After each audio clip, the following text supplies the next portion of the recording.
This morning, let me show you visuals at the BJP headquarters here in the national capital. As you said, preparations already underway for a grand celebration, particularly after what the exit polls have predicted. You know, this pathway, as you said, has been laid out. All these banners here already in place, and they will be put up. These preparations, Rishika, let me tell you, have been going on for the past 2 days. In fact, I was here on the day of the exit polls, and there were massive preparations already. In fact, the stage is also being set for the Prime Minister. In fact, Rishika, what's interesting is that the BJP media cell has already circulated a message among reporters and folks of the media that the Prime Minister will be addressing Karyakartas at around 7 p.m. this evening. And this message, interestingly, Rishika, was circulated 2 days back on the day the exit polls were released. So that's extremely interesting that the BJP already, as you said, is always in campaign mode and is already in that celebratory mode,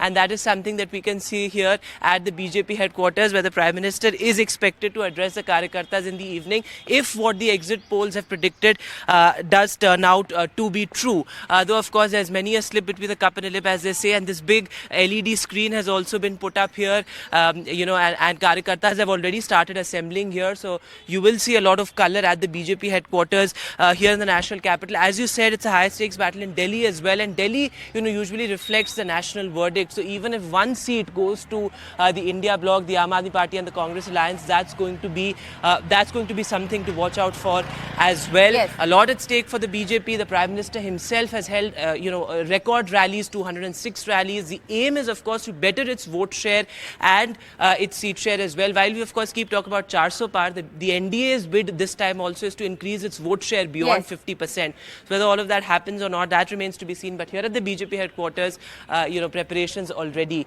underway.